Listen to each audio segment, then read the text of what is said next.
25,000 watts ng totoong tunog ng FM radio. Totoong pinalakas, totoong pinagtibay ng mga batikang mamamahayag sa paghahatid ng news, Public service, entertainment, music, information at inspiration para sa bawat kapatid, bawat Pilipino. Ito ang 92.3 Radyo 5 True FM. Dito tayo sa totoo. Sasagutin na ang inyong mga tanong ukol sa serbisyo ng mga ahensya ng gobyerno, trabaho, negosyo at kalusugan. Itutulay ni Cheryl Cosing ang tulong na kailangan mo. Sagot kita! Sagot kita sa 92.3 Radyo 5 True FM. True FM. Dito tayo sa totoo.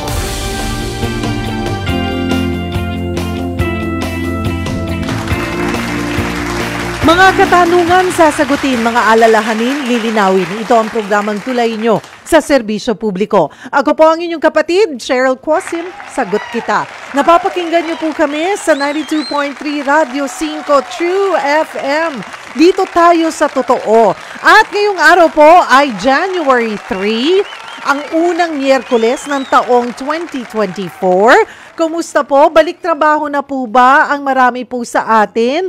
O yung iba po dyan ay nag-extend hanggang next week pa? Or yung pong iba, baka ngayon pa lang din po bumabiyahe, pabalik po dito sa Metro Manila, o yung mga nagtungo naman dito sa Metro Manila, pabalik ng kani-kanilang probinsya. Mag-ingat po kayo sa biyahe, at as of yesterday, medyo yung mga bus terminals po natin, pahirapan pa rin bumili ng ticket. It's best na bumili na po kayo in advance para hindi po kayo maabala. Pero maganda rin na mas agahan din po para pagbalik kung saan man po kayo babalik na lugar, para din may few days kayo na magpahinga from the holidays at talagang recharge na pagbalik sa trabaho, di po ba? Well, ngayon pong araw ng Miyerkules sa ating Buena Manong Legal Day, yun pong kahapon na sinabi namin. Naka-holiday mode pa po kasi kami. Ayan, sa Thursday and Friday po ang ating MX3 days. Dito po sa Sagot Kita. Tuloy-tuloy po yan. Kasama po natin sila muli for the rest of the year, sa buong 2024. Health po tayo pag Webes at spiritual health po tayo pag Friday. At ang ating Miyerkules ay Legal Day. Pag-uusapan po natin today ang isa sa madalas na concern po ninyo kasama ang ating guest lawyer. Ito ay ang issue sa ari-arian o property disputes. Kabilang na po dyan ang hatian, bawian, at pagbenta o pagsangla ng lupa. May legal advice din sa mga balak bumili ng ari-arian ngayong taon. Yesterday po, nung kasama po natin, di ba, ang ating financial guru na si Professor Vince Rapisura, ay isa sa sinasabi niya, kung mayroon tayong at least 100,000 or maybe 50,000, siguro may mabibili pa tayong gano'n, na pwedeng i-invest po ito sa lupain. Pero di ba siya, as a legal, as a financial guru, ay no sa kanya kung ang bibilhin yung lupa ay tax deck lamang, hindi titulado. Pero ito, maganda rin na tanungin natin kasi meron pa rin po naman tayong mga kababayan na nako-convince or na okay lang sa kanila yung tax deck na yun imbes na titulo. Pero siguro maganda na ma-explain sa atin ng ating expert na okay nga lang ba kung tax deck yung binibili mong lupa, kung okay lang ba yun, safe ba yun, anong protection na makukuha mo doon, or hindi din at all. Kayo po ba ay may mga katanungan? Ang ating question of the day, kami, ang tanong namin, may problemang legal ka ba sa ari-arian? Abay, sali na po kayo sa ating discussion. Bukas na po ang opisina natin at free legal advice po ang hatid ngayon ng Sagot Kita. Maaari nyo pong i-post yan sa ating live stream, or kung mahaba-haba at mas detalyado po yung inyong tanong, tumawag na lamang po kayo sa ating tanungan hotlines sa 8631-5788 or 8631-6674. Again, that's 8631-5788 or 8631-6674. Bukas na po rin ang ating mga tanungan hotlines.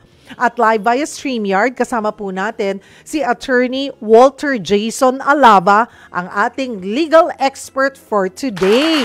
Unang Miyerkules ng 2024. Magandang hapon po sa inyo, Attorney. Good afternoon, Ma'am Cheryl. Happy New Year sa lahat. Happy New Year. Salamat po sa inyong oras. Salamat po. At marami po tayong matutulungan today. At sa loob po ng isang oras, mga kapatid, makakasama po natin si Attorney Alava. At kung kayo nga po ay may mga katanungan, mag-post na po kayo sa ating live stream or tumawag na po kayo.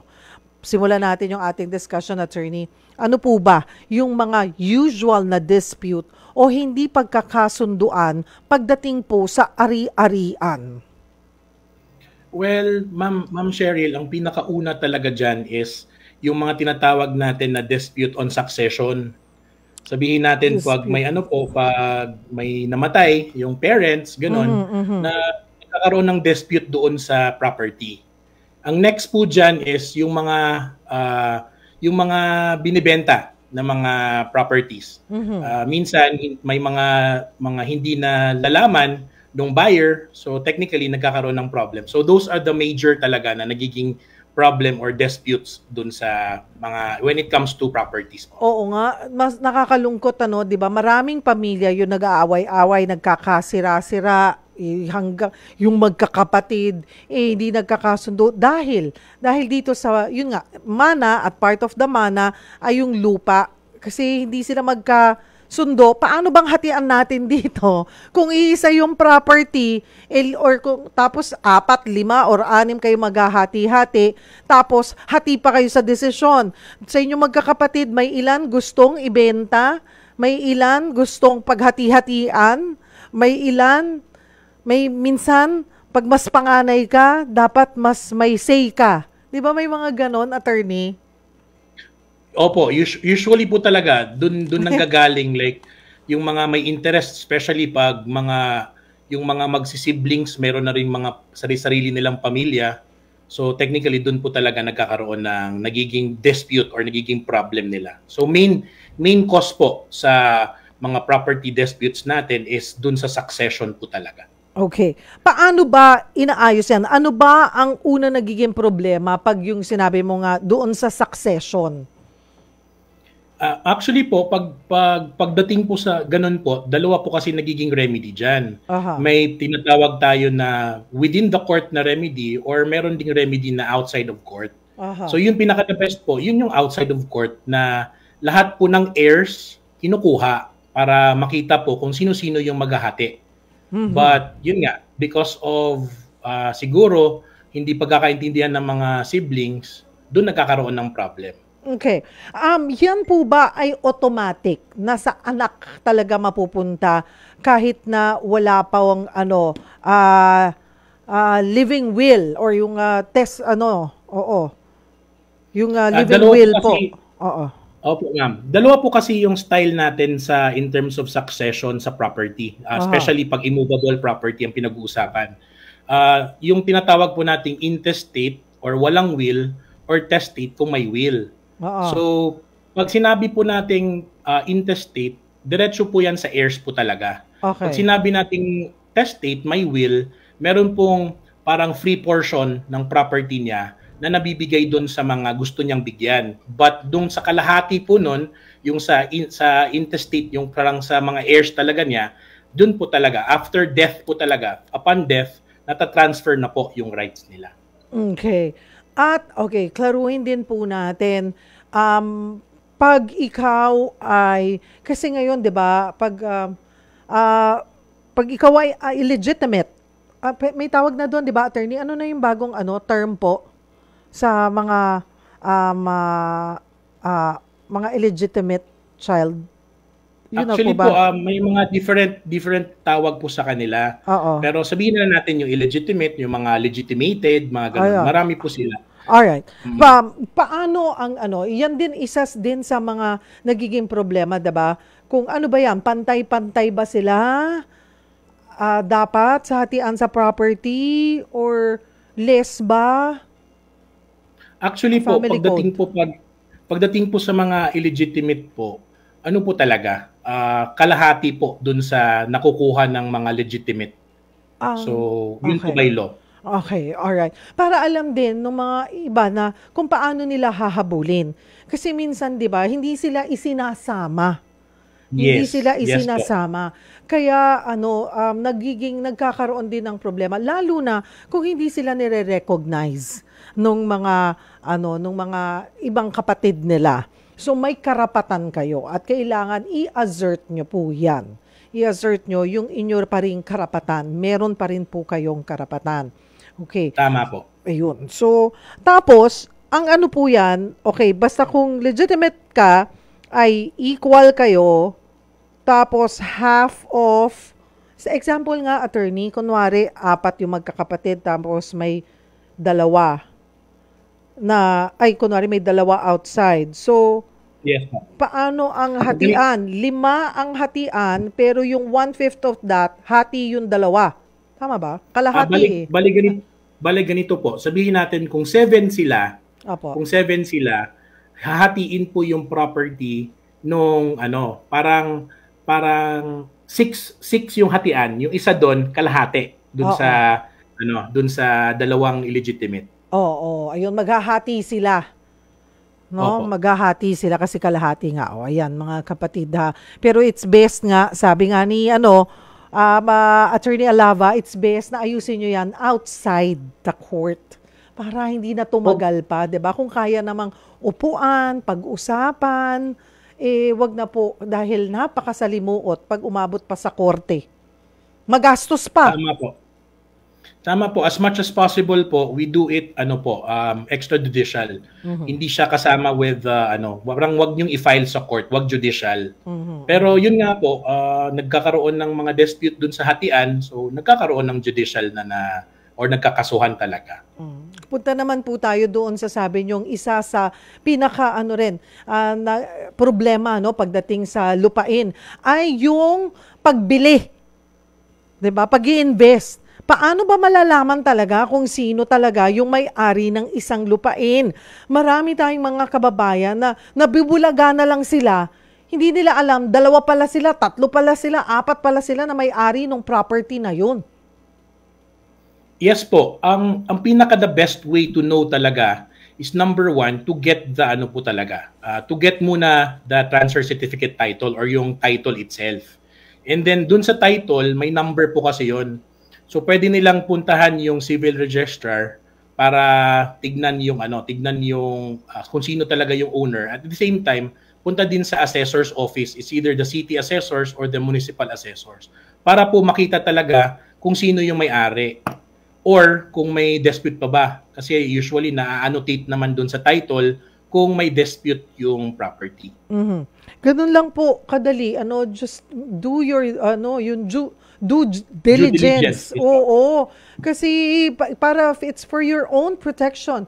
Kahit na gaano pa kayo ka-close nung nagbebenta sa inyo, or kahit napaka-anak nyo po yan, or gaano kayo ka-BFFs, kasi minsan sila ay ano ba yung tawag doon, nagbo-broker, hindi rin nila alam, hindi pala malinis po yung titulo na inyo pong binibili. Ganun lang pala kadali yun. Pupunta ka lang sa civil registrar's or assessor's office, malalaman mo na yung estado noong lupang iyong binibili. Mabilisan lang po ba yun? I mean, hindi naman po ba yun aabutin ng linggo o ng buwan, attorney? Usually po, nagre-request.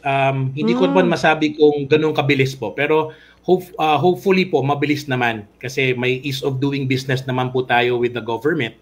So technically, may period po na mag-reply po talaga si government. Pero hindi naman po ganun katagal.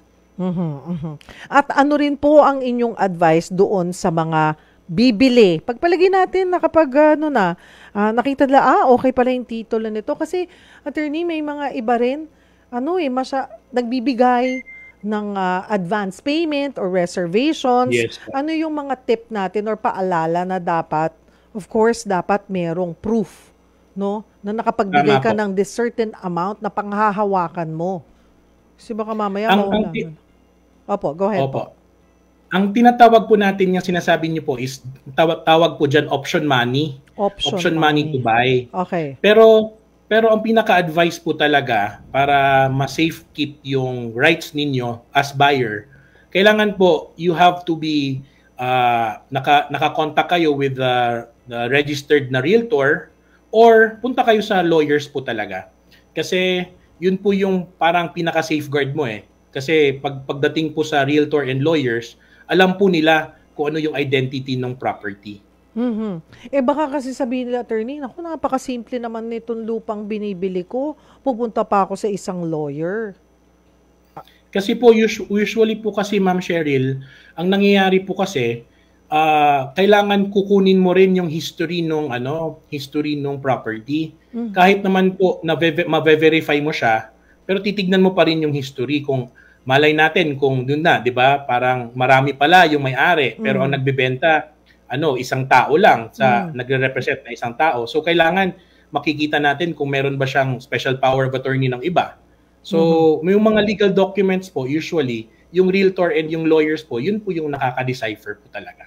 Okay. So check yung kaninang nabanggit ko, Attorney Alava, yung tax deck. Ayan, kasi minsan din, 'di ba, syempre pag nakakaipon-ipon tayo, natutunan ko lang to nung nagtatanong ako na ano bang pwedeng mabili pag nag-retiro na, gusto mo rin naman i-invest yung konting naipon. Tapos, Yes. may mga nagugustuhan kang lupa, pero sasabihin sa'yo nung nag-offer, kaya lang yan, tax deck lang. Ano ba ang ibig sabihin pag tax deck lang at hindi titulado yung lupa? At yun ba ay okay lang din pag tax deck ang pinag-uusapan? Okay, let's go to the general rule po talaga. Okay. Pag bibili po tayo ng lupa, dapat po, as much as possible, titled siya. Oo. Ibig sabihin nun na may titulo. Pero pag sinabi naman nating tax declaration po, yung tax declaration po, parang may interest ka with the lot, tapos binabayaran mo yung lupa because you are in possession. Okay. Pero hindi pa po nagsasabi na you are the owner. Okay. Kaya po, kung mag-a-advise tayo with our viewers and our listeners po, as much as possible, you buy a lot na may clean title po. Aha. Pero yun po bang tax deck?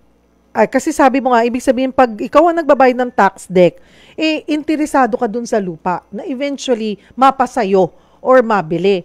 May pagkakataon, kailan yung pagkakataon na kung ikaw ay nagbabayad nga ng tax deck, mapasayo yung lupang yon? Usually po, it depends po dun sa kasi ang nangyayari po dyan, si DNR po, sila po yung nagbibigay ng parang go signal whether or not alienable na yung lupa. Oh. So technically, parang bago pa lang siyang ganun, because of the parang na-decipher na siya na alienable, so technically up for grab nun sa possessor. So kung sino po yung nagpo-possess nun, yun po yung nabibigyan or nagbabayad ng tax declaration. So technically po, it's a process na magkaroon siya ng title. But wala po siyang as of the moment po, wala po talagang period na masasabi natin na mabibigyan siya ng title pag mayroon tax deck. Oo, wala man lang, walang period at walang kasiguruhan kung mabibigyan at all. Kasi minsan, di ba, attorney, sasabihin nila, 3 o 5 taon ko na binabayaran yung tax deck niyan, lalabas na yan, matititulahan na yan. So, hindi pala yung totoo unless you want to directly check with DENR about yung status nung binibili mong yung interesado kang lupa na tax deck pa lang ang hawak. Yes po. Kasi kailangan mo parang ganito po. Pag sinabi natin tax deck, parang ikaw yung possessor. Ganun lang. Para pag sinabi nating title, ikaw na yung owner. Oo. Owner and at the same time, possessor. So, magkaiba po yun. Na yung tax deck, kahit na ilang taon mo nang binabayaran, sakali man natahimik ka. Kasi iba, di ba, 10 taon na or may karapatan pa rin ba, may pagkakataon or posible pa rin yun mabawi? Yes, depende po kasi yan sa process po. meron po kasi talagang process and then si court po ang magde-decide kung mag-grant ka ng title. Oo nga. So long as hindi pa po natapos yung buong process na yon, wala pa po talagang ownership. Okay. Wala pang ownership. Possession pa lang po. Okay. Pero that possession, pwede pa rin mabawi sa'yo? Yes po, kung pag sinabi natin na nag-iba yung ihip ng hangin and then it turned out na hindi na siya alienable. So technically, mawawala yung possession. Okay. So ayan, para at least alam nyo po mga kapatid na walang kasiguruhan pag po tax deck, hindi mo rin masasabi na ikaw ang owner nun. Kasi ikaw lang yung tagapamahala or binigyan ng pagkakataon na manirahan dun muna temporarily, pero hindi permanent po yun. Dahil hindi nyo nga po pag-aari po yan. So kahit na sabihin natin, attorney, na kasi yung iba, di ba, inilalaban, 20 taon na po kami dito. 30 taon na po kami dito. Kahit na tax deck lang yung hawak namin, amin na po. Parang yung gano'n na yung pakiramdam nila dahil nga sa tagal ng pagstay nila doon. So at the end of the day, go ahead, attorney. Apo. Kasi nga po, may possession. Yung possession po kasi, it doesn't mean that you are the owner. So magkaiba. Pag meron na po kayong title, yun na po talaga yung makakasabi na kayo yung may-ari. So long as wala pa yung transfer certificate of title or original title, hindi pa to talaga. Yung property na yon is not yet na sa inyo. Sali po kayo sa ating discussion mga kapatid. Baka may mga gusto po kayong idulog kay Attorney Alava. Maaari po kayong mag-post sa ating live stream or tumawag po sa ating tanungan hotlines. Sa ating pong pagbabalik, pag-usapan din natin, Attorney Alava, ano ba yung mga, meron naman yung may mga property sila pero dahil napabayaan or hindi na nababantayan, pagtingin nila, nabulaga na lang sila na meron ng mga nakatira doon. Ayaw umalis dun sa lupang yon. Ano ba ang pwede? Ano ba yung protection na makukuha ng owner? Or pagdating din dun sa mga naninira ng property, ano yung pwedeng parusa? So, ilan lamang po yan sa mga ating katanungan. Kung kayo po ay may concerns, again, call us sa ating tanungan hotlines or post sa ating live stream. Ito po ang programang Sagot Kita. Huwag po kayong bibitaw, magbabalik po kami.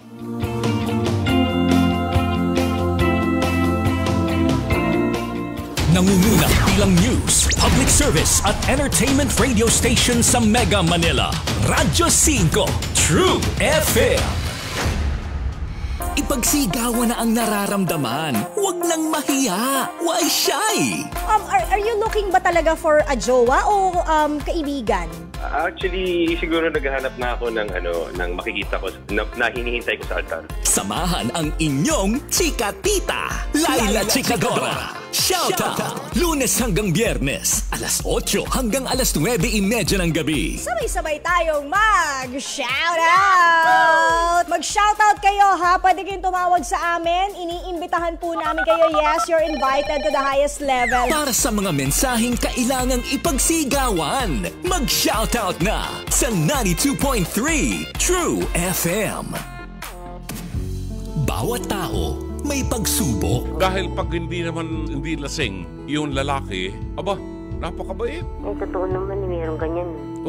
Parang maamong butike yung lalaki. Bawat problema may solusyon. Kailangan mabuhay tayo sa ating kakayanan. Hindi natin po pwedeng yakapin ang isang malaking puno nang hindi natin mapag-aabot ang ating dalawang kamay. Bawat mali may leksyon. Ang nagmamahal sa kanyang mga magulang nang higit sa akin ay hindi karapat-dapat sa akin. Dr. Love. Dr. Love. Sa hirap ng buhay natin, mga kapatid, nauunawaan natin na may mga tao talagang nasisira sa kinang ng salapi. Lunes hanggang Biyernes, alas 9:30 hanggang alas 11 ng gabi. Mukhang may problema itong si Monica. Parang naghahanap siya ng atensyon, naghahanap siya ng pagmamahal na hindi niya nakukuha sa nanay niya. Hindi niya mahanap sa kay Aling Alejandra. Oo, dahil sa iba niya po hinanap. Pakinggan ang nag-iisang pananaw ni Brother June Banaag. wala kang galang sa magulang mo kahit ang sama ng magulang mo. 9 na buwan kanyang inalagaan sa tiyan niya, hindi kanya pinatay, kambing ka. For your nightly prescription of wisdom, faith, hope. Ang role ng babae sa buhay natin is to inspire us. Dr. Love. Dr. Love. Sa Radyo 5, True FM. Tanong mo, sasagutin ni Cheryl Cosim. Sagot kita sa 92.3 Radyo 5 True FM. Dito tayo sa totoo. Nagbabalik po ang programang Sagot Kita kasama po ang inyong lingkod, Cheryl Cosim. Ang ating question of the day, may problemang legal ka ba sa iyong ari-arian? Maari po kayong kumonsulta. Bukas po ang opisina ni Attorney Walter Jason Alava. At libre po ang ating consultation, di ba, Attorney? Attorney Alava, ikaw ay aming aabusuhin today. Regalo na natin sa ating mga kapatid dahil kadalasan nga po ay yun yung parang ang hirap po sa mga kababayan natin. Though, of course, nandyan po ang PAO. Na aminado naman si PAO Chief na very limited pa rin at gumagawa sila ng paraan para mapadami pa yung ating mga PAO lawyers. But yung legal advice kasi parang napakahirap abutin para sa isang kapos sa buhay. No, Attorney? Yes po. Actually, tama po yun. Pero we don't have a choice po eh. Kailangan po natin yung legalities talaga. Yes, oo. And you want it the right way. Kaya po, bilang tulong po namin dito sa Sagot Kita at assistance, ay kumukuha po kami katulad ng sila Attorney Alava na willing naman po mag-spare ng 1 oras ng kanilang schedule para po mabigyan kayo ng at least man lang pauna na kaalaman, 'di ba, Attorney? Parang alam naman lang nila yung first step na gagawin nila sa mga ganitong usapin. At ito nga po ang tinututukan natin ay usaping ari-arian. O punta naman tayo, yes, Attorney, dito dun sa mga may property ka. Dahil kunwari, nananatili ka dito sa Maynila, pagdating mo, pag binalikan mo sa probinsya, abay natirhan na. Ano ba yung pwedeng solusyon? Yung legal na paraan na, kung pinakiusapan mo na, ayaw pa rin talaga. Siyempre, sa una, kahit ikaw yung owner, ikaw pa yung makikiusap. Pero kung talagang ayaw umalis at pakiramdam nila, kanila na yun, ano po ba ang paraan? So, meron po tayong mga tinatawag na eviction cases po. Eviction cases. Eviction cases. Based on our rules of court, nasa Rule 70, 2 pong klase. Meron po tayong forcible entry or unlawful detainer. Dun sa 2 po yan, yung unlawful detainer po, parang tenant mo siya or nag-rent siya. And then at the same time, naging hindi na siya nagbabayad ng rent. So parang naging unlawful na siya. Na naghawak ng property. Yung kabila naman, yung forcible entry po, yun naman po is parang wala nga, naging idle yung property mo, tinirhan niya by force, by threat, by force, by threat, or so on and so forth. Pero yung remedy po natin, yung sa Rule 70 po ng Rules of Court, ifa-file mo po yan, it's either yun nga, forcible entry or unlawful detainer, magfa-file ka sa sa MTC. So, ang ifa-file mo po doon, mag-file ka ng, sabihin natin, unlawful detainer. Sinasabi natin na, okay, si letter A, naging tenant ko po siya, nag-rent siya, hindi na po siya nagbabayad, so gusto ko na po siyang paalisin. So, si court po magde-decipher doon sa case na yon. And then, pag na-desisyon na ni court na, unlawful detainer siya, bibigyan siya ng order ng court na papaalisin siya. Pero sa lahat po ba ng pagkakataon talagang kailangan pa dumaan sa court? Pwede ba yan barangay muna? Para hindi na lang... Pwede naman po ipabarangay, pero usually po talaga, matigas po talaga, di ba? Pag sabihin natin, naging unlawful detainer nga or forcible entry. So, nangyayari po talaga, nagfa-file po sa MTC. Hindi naman po siya parang full blown talaga na case. I-decipher lang ni court kung whether or not naging forcible entry siya or unlawful detainer yung nag-possess ng lot. And then mag-i-issue si court ngayon na okay, so hindi ikaw yung owner, and then it was proven by title na hindi ka talaga owner and wala ka in possession. So mag-order si court na alis ka. Pag hindi ka naman nag-heed dun sa sinabi ng court, mako-contempt ka. So pag na-contempt ka, yun po yung may mga na pwede kang arestuhin kasi hindi ka nakikinig dun sa heed ng court na or order ng court na umalis ka dun sa property.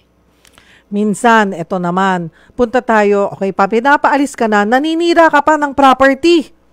Ayan. Ano ang pwede ring parusa or ikaso kung yung, kunwari, nagre-rent ka, pagdating mo na lamang, wala na sila, sinira pa yung gamit mo or yung property mo. Ano ang pwede rin pong habol noong owner?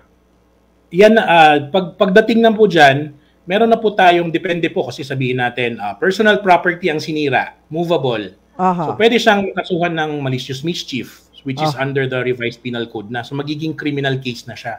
Pag sinabi naman natin nanira siya ng immovable, like for example, yung mga fence, mga ganon. So parang injury to property. So may mga na siya, may mga kasong criminal na po yung pwedeng ikaso na doon sa naka-unlawful detainer or naka-forcible entry doon sa property. Pero pagdating naman po doon sa yung lupa, kung lupa ang pinag-uusapan natin, siguro bigyan nyo na rin ng advice, attorney. Nakikita ko ngayon, may mga properties talagang binabakuran na lang nila. Diba? Nilagyan nila ng fence at nilalagyan ng private property para masigurado lang ang protection. Yun ba ay sapat na kung may mga property ka sa probinsya, diba? Na hindi mo naman nababantayan, at least man lang yun ay is it advisable na gawin po ng property owner? Ang pinaka-the best po talaga is, number one, kumuha po talaga tayo ng kakilala na talaga. Katiwala.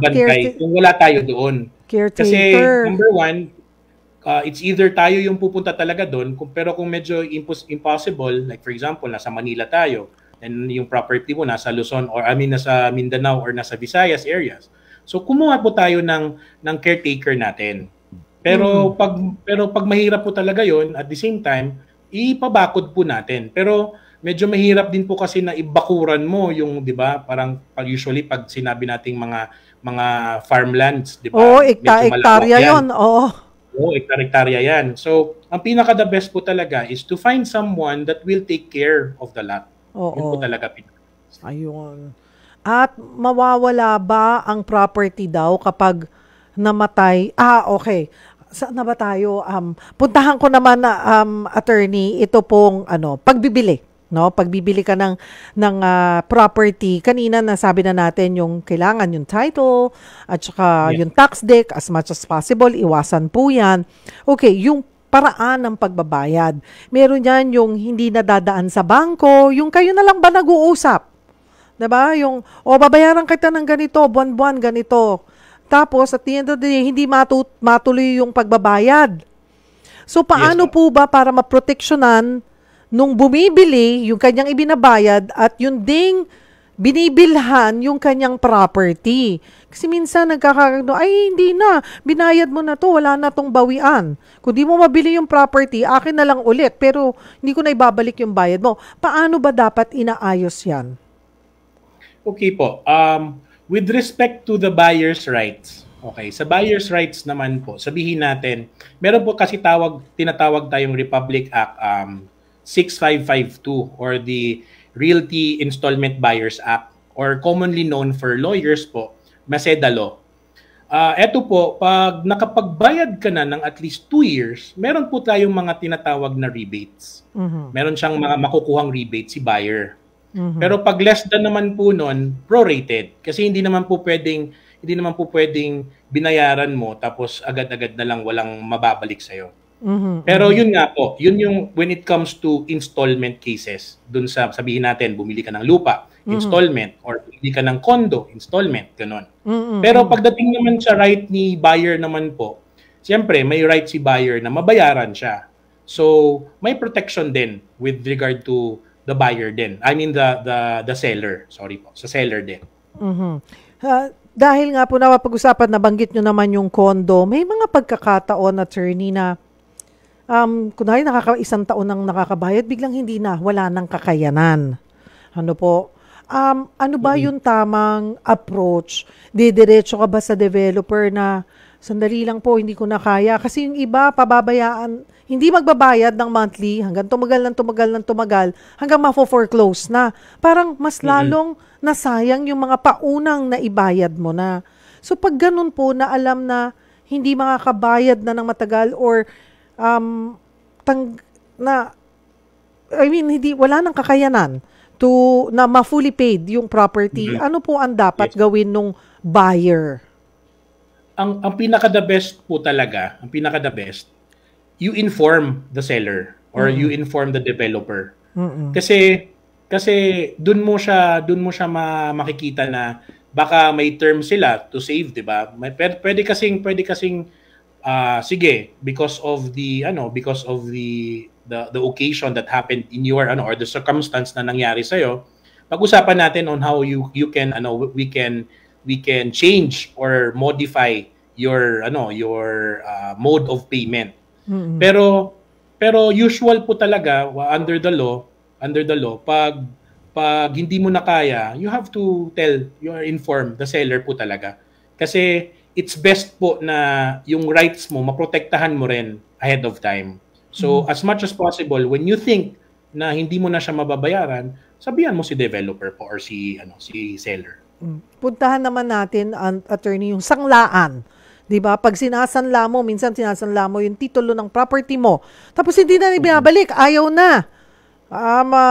Or hindi na or ang tagal na bago kinuha sa'yo, na bigla na lang naglaho, after 10 years, kinukuha naman sa'yo pabalik.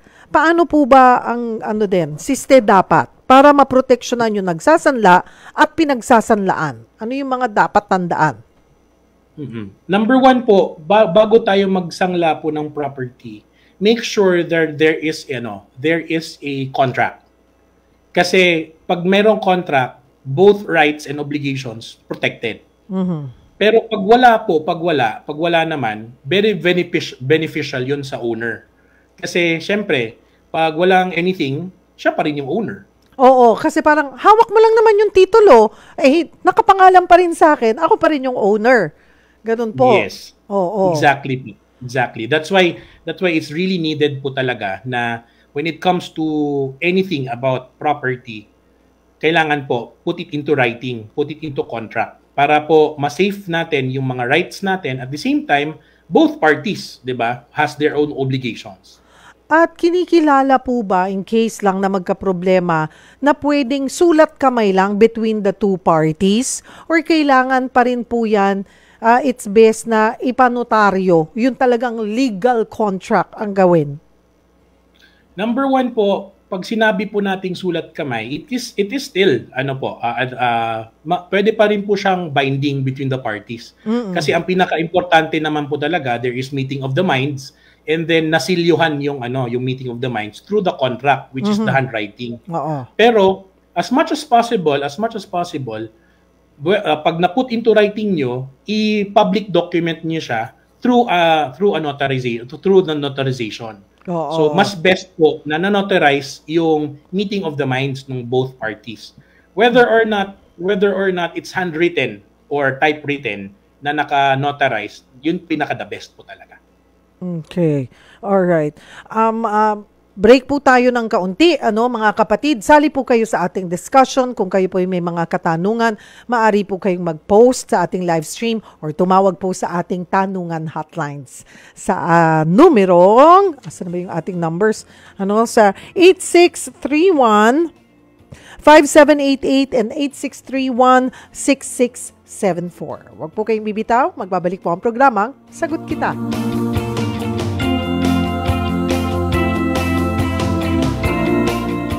Pinarangalan ng PIMA bilang Radio Station of the Year, Radyo 5, True FM. Dito tayo sa totoo. Good morning mga kapatid! Mapapanood na ang Bangon Bayan with Mon sa 1PH. Kung mainit ang kape, mas mainit ang balita. Narito na ang mga pampagising na balita. Mas mainit ang talakayan. Bangon Bayan with Mon. Kasama si Mon Gualvez. Kaya ang ating pampaisip para sa araw na ito, agad-agad na mga kapatid. Ano ang masasabi nyo dyan sa taas presyo sa petrolyo? Bawat bangon, bagong pagkakataon. Bangon Bayan with Mon, Lunes hanggang Biyernes, alas 4 hanggang alas 6 ng umaga. Kitang-kita na sa 1PH. Rinig na rinig pa sa Radyo 5 True FM. Ang tambalang totoong matunog sa FM. Pinagsama ang dalawang henerasyon ng broadcast excellence sa radyo. Ted Filon, DJ Chacha sa Radyo 5, the country's broadcast icon and the queen of FM radio. Bring you the true radio experience. Ted Filon, DJ Chacha sa Radyo 5. Balita, impormasyon, public service, entertainment, music at araw-araw na inspirasyon para sa bawat Pilipinong naniniwala na radio is life. Lunes hanggang Biyernes, alas 6 hanggang alas 10 ng umaga. Ted Filon, DJ Chacha sa Radyo 5 True FM. Dito tayo sa totoo. Simulcast sa 1PH, Signal, Channel 1, sa YouTube channel ng News 5 Everywhere at Radyo 5 FB page. Mapapanood din mula alas 6 hanggang alas 7 ng umaga sa TV5. Sagot kita sa 92.3 Radyo 5 True FM. Dito tayo sa totoo. Nagbabalik po kami dito sa programang Sagot Kita at pinag-uusapan po natin ay mga problema sa ari-arian. Maaari pa po kayong humabol, maaari po kayong mag-post sa ating live stream kung kayo po ay may mga concern.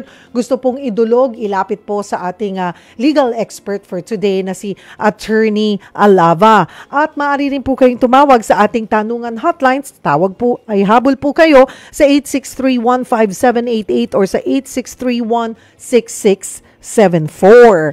Attorney Alava, puntahan ko na po. Medyo dinudumog po tayo ng mga katanungan para makarami-rami po tayo ng masagot. Ano po? Ito si Marites Vergara, simulan ko.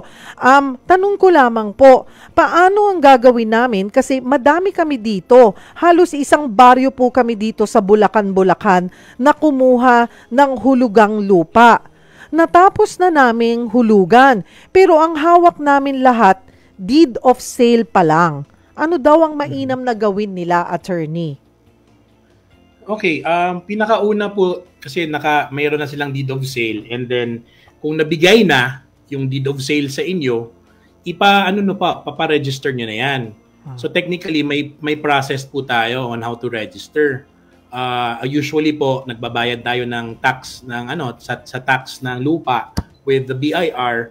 And then at the same time kinukuha na rin natin yung lot numbers, mga ganun and stuff. So may process po talaga 'yan. So as much as possible, go to the ROD, yung Register of Deeds natin, and then kumuha na kayo ng requirements on how to register. Meron na po yung mga different na processes para makuha nyo yung title ninyo.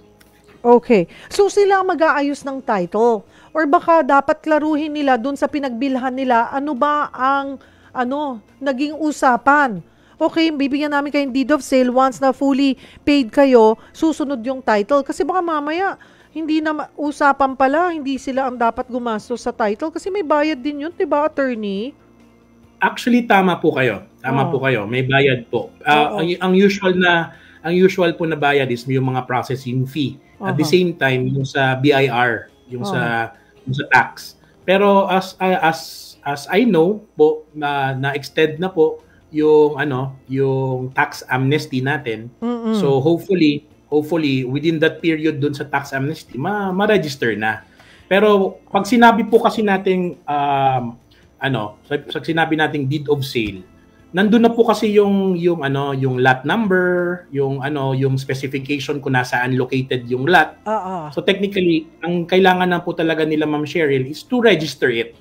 I-register na natin yung deed of sale. Pero at the same time, titignan din nila kung nahati na yung property. Kasi kung hindi siya nahati, medyo problema yun. Oo. Kasi kunwari, baka pag may-ari, isa ang owner, diba? Isa yung title ng kunwari, 3 hektarya po yan. Tapos, ibinenta sa pagpalagay natin 100 pamilya, kunwari na lamang po, at kayo nga, pinulugan nyo isa-isa. Isa yung title. Hindi nyo naman pwedeng punitin yung title at ito kapiraso sa'yo. Hahatiin ulit yan yung mother title. Tama ba? Mother title yung tawag. At gagawa ng another title para kung ilan. Pero, attorney, yung kila Marites, since bayad na sila, meron silang deed of sale, yun dapat hindi sila mangamba. Ano naman yun? Binding. I mean, proof talaga yun na amin na to. Yes po. Actually, yun nga po dapat pinakauna. Before you entered into that deed of sale, dapat po dun sa deed of sale, meron na pong specification or location ng property or meron ng title yung property. Pag hindi po siya na-locate doon sa deed of sale, medyo mangamba po tayo. Kasi ibig sabihin nun, yung property na gusto natin, wala doon, di ba? So kailangan po specific and specific yung description doon sa deed of sale nila. Oo. Nakalagay po doon sa deed of sale na kunwari 50 square meters ganitong location. Yung ganun. Yes, may mga ganun yun Ngayon, pag sinabi, ano po ang advice nyo? Pag maraming ganyan di ba? May mother title, tapos bebenta kung kani-kanino, hindi pa nahahati or walang separate titles. Ano po ang advice nyo sa pag ganun ng binibiling property? Ang pinakauna po, kung ako yung tatanungin po talaga ninyo is, do not enter into that kung hindi pa hati kasi mahirap po talaga. Pero kung nakapasok na tayo and then at the same time meron namang kasulatan kung sino-sino yung mga partition dun sa lot, maghahati po talaga kayo, but it entails another process sa paghahati. So it's actually longer pa nga kasi syempre pag naghahati-hati kayo, yung iba sabihin na lang nila, hindi kasi wala palang particular na location, so maghahati tayo by law. So pag sinabi po nun, you are letting the court decide which portion is for you. Okay, alright. Si Joshua Gamis, tinatanong niya, ano daw yung legal tool na kailangan para malegalize yung hatian ng mana outside the court? Actually, kailangan lang po yung extrajudicial partition. Yung extrajudicial partition, it's a document na it's in conformity with our successional and property laws na yung hatian is within the covenant of the laws. So pag na-partition lahat, sabihin natin yung mga heirs or sino-sino yung mga may-ari, dapat in conformity with the law. Pag yun po nakasaad na doon sa extrajudicial partition, pwede na po i-register yun. Okay, alright. Kailangan nyo po kumuha ng lawyer, legal advice. Minimal lang naman yun, attorney, diba? Hindi naman po ganun kalaki po I mean, parang ang going rate po ata with the tariff, may mga tariff naman po tayo sa different areas. So hopefully po hindi naman ganun kalaki naman. Si Ping Ace Piña, sabi niya, marami kaming magkakapatid. Meron kaming sakahan. Pero nakasanla po sa isang tao. Ngayon, yung isa kong kapatid, tinubos niya. Ngayon, tanong ko lang po kung ano ang karapatan ko bilang isa sa mga kapatid. Okay, ang number one na karapatan mo talaga is you have the right. Sabihin natin ma'am, walang illegitimate. Sabihin natin legitimate silang lahat. So coming from a marriage and then yung property, sabihin natin 4 sila or 2 lang sila. Hati po talaga sa property. Pero kasi nga tinubos isang nung kapatid, may entitled din yung kapatid dun sa share nung isang kapatid na ma-reimburse siya. Oo. Pero when it comes to the property, hati po sila doon sa property. May karapatan pa rin kayo. Ikaw, kasama ka pa rin sa nagmamay-ari. Hindi porket tinubos ito ng isang kapatid, i-claim niya na siya lang ang may karapatan dun sa tinubos. Mag-usap po kayo at kailangan siguro magsuklian na parang, sige, babayaran kita dahil tinubos mo para wala nang wala. Kasi minsan gano'n, di ba? Hanggat hindi nyo ako nababayaran dahil akong tumubos, ako lang ang mamamahala muna nito or akin muna ito. Di ba gano'n? Attorney, minsan, yes, sad. Usually po gano'n nangyayari. Pero as far as our laws is concerned, hati po talaga kayo dun sa property. Although may obligation lang kasi kayo kasi nasangla siya, may obligation kayo dun sa kapatid na nagtubos. Which is prorated. So sabihin natin, ang value ng dalawa sila, ang value ng pagtubos is 100,000. So hati dapat kayo na may 50,000 ka na counterpart. But as far as the property is concerned, kayo po dalawa nagmamay-ari po ng property. Si Janet Papa Arceo, kung may nagbebenta po ng lupa, dapat 'di ba sa Register of Deeds mag-ask kung legit? Ang tanong po, magbibigay po kaya ng information daw yung Register of Deeds? Actually po, sabihin natin, anong klaseng information? Kasi bibili ka, di ba? Yung information na hinihingi mo is dapat meron kang parang right na binigay ni seller sa'yo na maggawa ng due diligence. So maghihingi ka dun sa seller na, seller, can I have, kasi hindi mo naman pwedeng hindi mo pwedeng pumunta ka na lang doon tapos kunin mo na lang agad yung property. Data Privacy Act, oo. Oo, kasi hindi po pwedeng parang kukunin mo na lang siya without the authority nung may-ari. So kailangan pa rin meron kang authority na to conduct that. Ayan. So kumuha ka ng special power of attorney, yes po, para for your due diligence. Ayun. Si Bernadette Padilla, namatay na po kasi ang lola ko nang hindi man lang naipasa sa pangalan ng mother ko. Ngayon, sabi ng mother ko, okay lang daw po yun, basta nasa kanya ang titulo. Ano po ba dapat gawin para walang maging problema?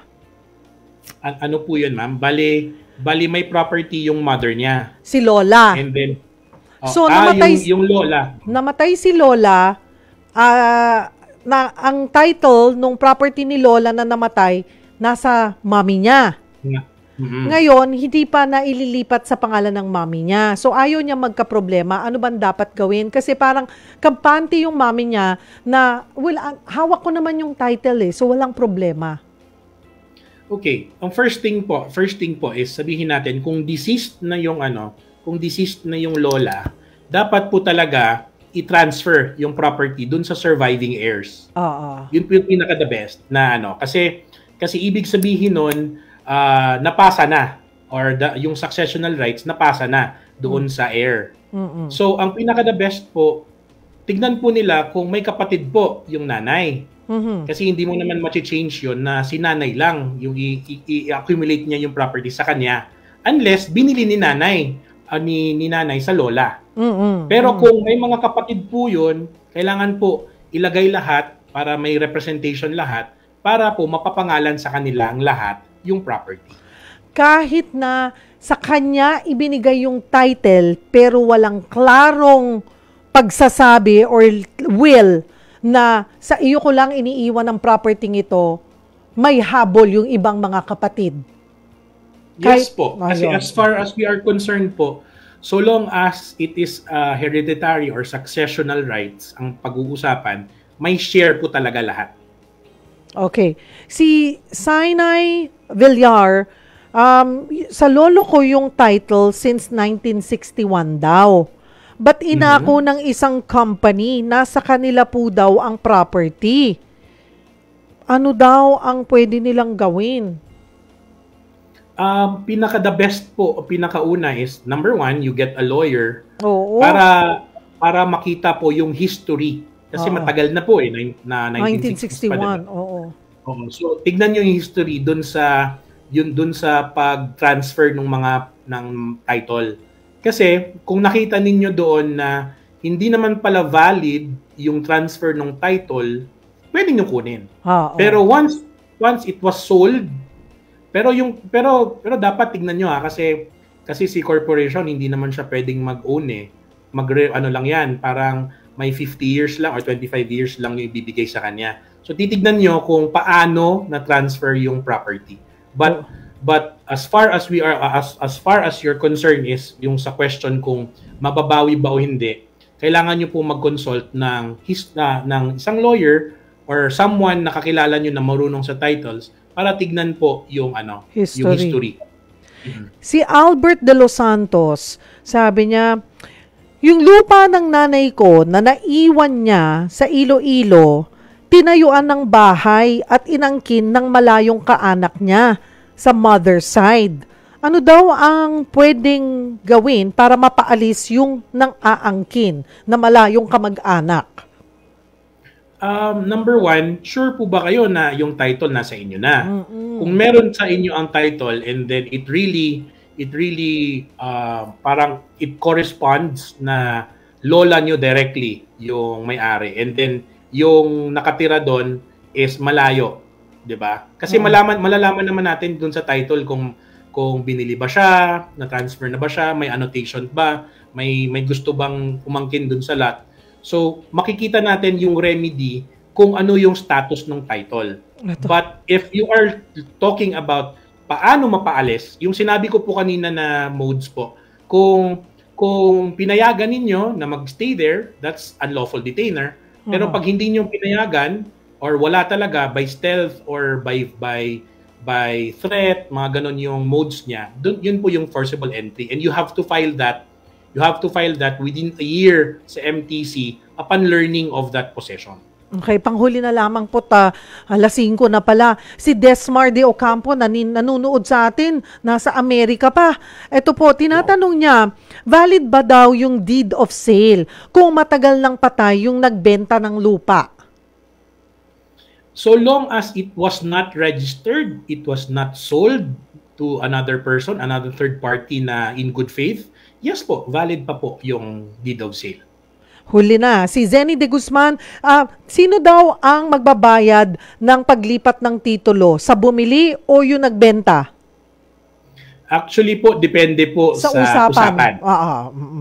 But most of the time po, si seller po usually, siya na po yung nagbabayad kasi dinalagay na niya on top of the price. But depende po talaga sa usapan. Sorry, last very fast. Si Abdul Samad sa Idali. Maaari po bang kasuhan ang taong sinanla ang titulo ng lupa pero hindi naman sa kanya ang titulo na yon? Oo, dapat mong kasuhan. Pero anong kaso daw po at paano? Falsification po. Falsification. Ayan. Naku, napakarami pang tanong pero marami tayong nasagot. Very productive tayo sa unang Miyerkules ng taong ito, Attorney Alava. And salamat po sa inyong oras. Thank you po. Thank you po talaga for having me. Ayan, pwede po mag-shoutout? Oh, syempre. Sige, go! Sige. Shoutout po sa Embassy Group. Ayan, Embassy Group. Hello sa inyo. Shout out sa inyo. Ayan, salamat, Attorney Alava. Sa uulitin, ha? Opo, ma'am. Thank you po. Thank you for having me and Happy New Year. Happy New Year po sa inyo, Attorney. Yan po si Attorney Walter Jason Alava, ang ating legal expert for today. Salamat po mga kapatid. OT kami ng kaunti. Happy birthday. Sorry. Ayan, si Marian. At dyan po nagtatapos ang isang oras na tanungan at sagutan. Bukas, eto, totoo na, usapang kalusugan po tayo. Katuwang ang MX3. Ang ating topic po ay quality of life at mga paraan kung paano ito mai-improve. Magsama-sama tayo alas 4 hanggang alas 5 ng hapon dito sa programang Tulay Nyo sa Serbisyo Publiko. Ako po ang inyong kapatid, Cheryl Quasim. Sagot kita!